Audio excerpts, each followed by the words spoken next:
Malam pertama dengan CEO nyebelin. Episode 2. Cerita bersambung. Siva sudah tidak bisa membantah lagi. Semua persiapan hampir selesai. Tidak mungkin aku mengacaukan walau sudah berniat itu. Tidak, Siva, kamu harus menerima semua ini. Kebahagiaan mami, papi, dan abang adalah yang paling utama. Ayo semangat, Siva. Ini hanya perjodohan. Karena bisnis tidak mungkin akan lama. Aku harus menyiapkan list apa saja yang aku mau. Siapa tahu dibeliin om muda kan? Hihihihi. Kakak. Hentakan kaki terdengar menuruni tangga. Siva berjalan ke meja makan yang sudah ada mami, papi, dan abangnya. Tumben bangun pagi, biasanya harus dibuat gempa dulu baru bangun. Ucap seseorang, siapa lagi kalau bukan Aska. Siva bangun siang salah, bangun pagi juga salah. Salah mulu Siva di mata abang. Siva duduk di kursi samping Aska dan tangan yang nakal mencomot roti di piring abangnya. Itu punya abang, Siva. Kamu kan bisa ngambil sendiri tuh banyak. Kesal Aska dan menunjuk tempat yang berisi banyak roti. Enakan yang ini, abang. Enggak, balikin enggak. Kalau kamu, abang gelitikin. Coba aja kalau berani. Palingan kucing garong abang Siva suntik mati. Kayak berani aja, paling baru mendekat kamu udah dihap. Kalau dihap ya Siva tinggal ngep. Ucapan Aska terpotong karena suara tegas dari papinya. Kalian mau berantem atau mau sarapan? Siva, cepat. Habiskan makanan kamu dan segera berangkat sekolah. Ini sudah jam 7 pagi, Princess. Iya, papi, mi, pi, abang. Siva berangkat dulu ya. Bye. Have a nice day. Siva menyalin tangan mami papinya dan Aska yang dibales kecupan di kening Siva oleh mereka. Bye, Princess, hati-hati. Have a nice day too. Bye adek, jangan nakal ya. Aska mengelus rambut adiknya sebelum Siva berlalu meninggalkan meja makan untuk berangkat sekolah. Siva melangkahkan kakinya keluar dari rumah mewahnya.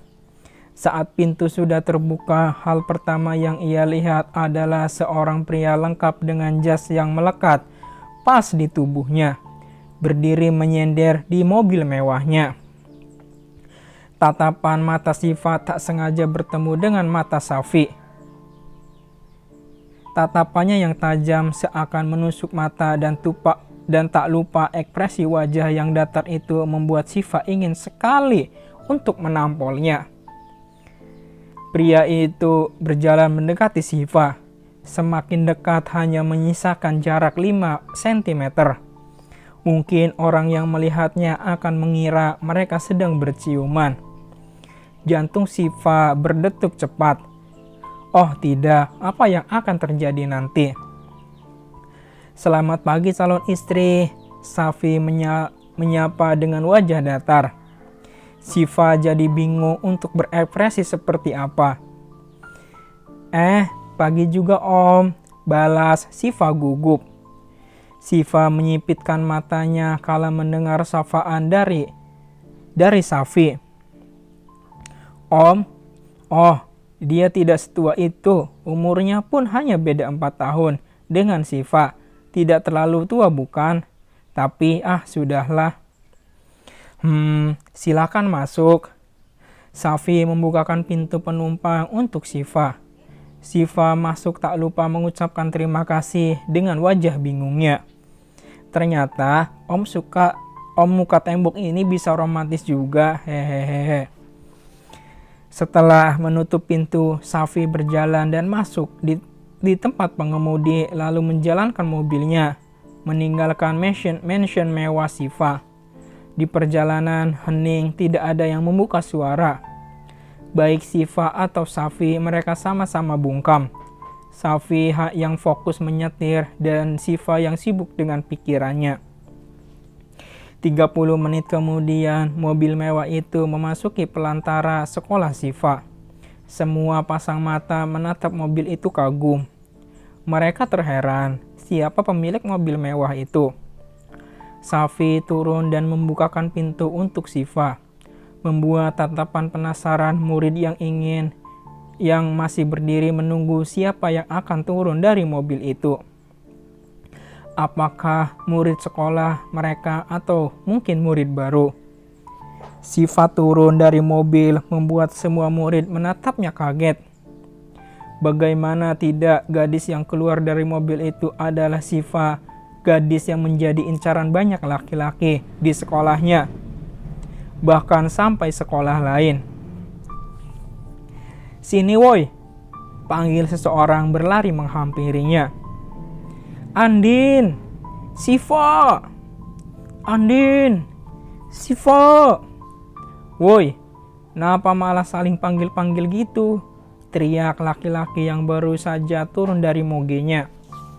Siva pun berlari menghampiri seorang gadis yang mengenakan baju seragam sama seperti miliknya. Villa ini Andini Aprianti, atau yang akrab dipanggil Andin, gadis cantik yang sudah menjadi sahabat Siva dari kecil, bahkan sebelum mereka lahir ke dunia.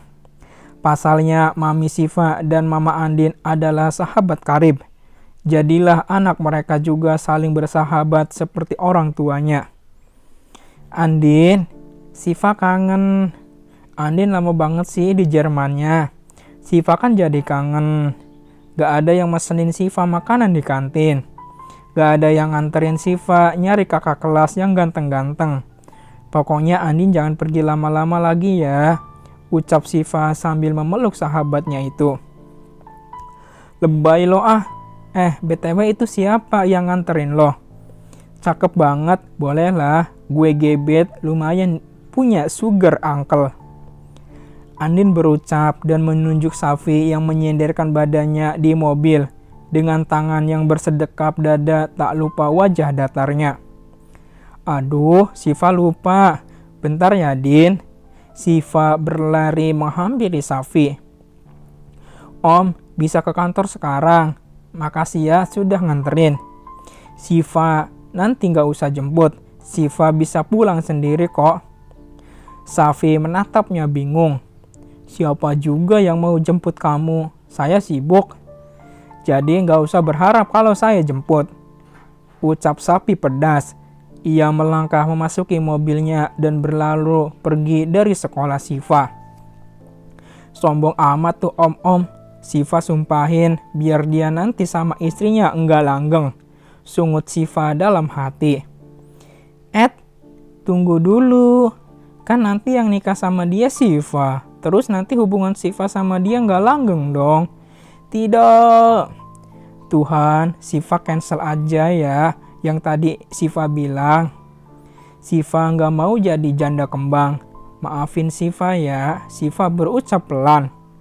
Asik dengan pikirannya, Siva dibuat kaget oleh tepukan seseorang dari bahunya. "Woi, ngelamun aja loh, mikirin yang iya-iya kan loh?" "Enggak, Siva cuma lagi mikir, nanti kan pelajaran ibu Tatan. Kira-kira Riko kentut lagi enggak ya di kelas, biar ibunya enggak ngajar kayak yang waktu itu." Pletak. 1 jitakan mendarat di keningnya. Aduh, Andin jahat banget sama Siva. Nanti kalau misalnya Siva mati gimana? Andin gak kasihan sama suami Siva yang ada di Korea. Siva mengelus keningnya yang terasa nyeri karena jitakan dari Andin. "Kebanyakan halu loh. Lagian ya, Siva namanya ibu itu, Ibu Tania bukan Ibu Tatan. Siva mau dihukum ngitungin ubin sekolah lagi. Kesalnya." "Enggak. Lebih baik Siva isengin Gilfar kan?" Ucapan Siva terhenti lantaran telinganya terasa panas karena ditarik seseorang. Gilfar Sandiago Mane, si pelaku yang menarik telinga Siva hingga memerah. "Apa? Mau apa lo, ha?" teriak Gilfar sambil melepaskan tangannya yang ada di telinga Siva. "Enggak Gilfar, tadi itu Siva cuma bercanda. Tanya aja Andin." "Iya kan Din?" Siva menatap Andin sambil mengedipkan matanya berkali-kali, berharap Andin mengerti kode darinya. Andin menghela nafas jengah. "Iyain," ucapnya dan berlalu pergi meninggalkan kedua temannya itu. Gara-gara Gilfar tuh, Andin jadi ngambek kan? "Kok jadi Gilfar sih? Siva lah yang salah." "Gilfar, Siva." Ada ucapan Siva terpotong karena deheman seseorang. Siva dan Gilfar menolehkan kepalanya ke samping. Ada Pak Botak. "Canda botak," celetuk Gilfar tanpa merasa bersalah kepada gurunya itu.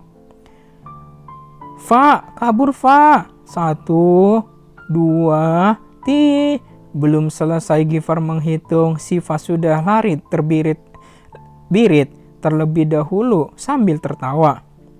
"Gilfar." "Iya Bapak, hehehe. Aduh Bapak ganteng banget hari ini." "Pak, itu dipanggil Bu Tania." Gilfar menunjuk ke belakang. Pak Benny alias yang sering dipanggil Pak Botak mendengar omongan Gilfar. Pak Benny menolehkan kepalanya ke belakang, sedangkan Gilfar mengambil kesempatan untuk berlari, menjauhi pikiran sekolah itu dengan terbirit-birit. Gilfar Sandiago Mane. Pintu kelas dibuka secara kasar, membuat semua penghuni kelas 12 IPA 1 terkejut. Bahkan beberapa siswa yang asik bernyanyi dan berjoget di atas meja sambil terjungkal ke bawah saking terkejutnya. "Siva, Gilfar!" teriak semua penghuni kelas serentak. Siva dan Gilfar yang merasa dipanggil hanya meringis melihat ekspresi teman-temannya. "Maafin Siva ya teman-teman." Siva nggak sengaja, ringisnya sambil mengangkat jari telunjuk dan jari tengahnya. "Peace, benar-benar ya lo berdua, kalian pada kenapa sih lari-larian gitu? Habis dikejar setan lo berdua?" tanya Andin setelah menutup novel yang tadi ia baca. Siva melangkahkan kakinya ke mejanya. Begitupun Gilfar. "Bukan setan lagi, itu Din, tapi ini semacam genderuwo, tapi versi botaknya," kata Gilfar sambil meminum air yang entah punya siapa. "Emang ada genderuwo botak ya?" tanya Siva polos. "Ada tuh Pak Benny," ucap Gilfar yang disambut gelakan tawa dari teman sekelasnya. Andin dan Gilfar yang sudah menyadari kehadiran Pak Benny hanya diam, tidak berani bersuara. "Ayo kita hitung, pasti Pak Benny bakalan marah. 1, 2, 3. Gilfar Sandiago Mane keluar dari kelas dan silakan hormat di depan tiang bendera sampai jam istirahat. "Goca, sudah Siva bilang kalau nggak diceramahin sampai pulang sekolah ya dihukum hormat di depan tiang bendera." Siva berdoa semoga saja Gilfar tidak ikut menyeretnya dalam permasalahan ini. Bisa-bisa kulit Siva gosong, dan kalau nanti pas nikah sama Safi malah ilfil gimana? Bersambung.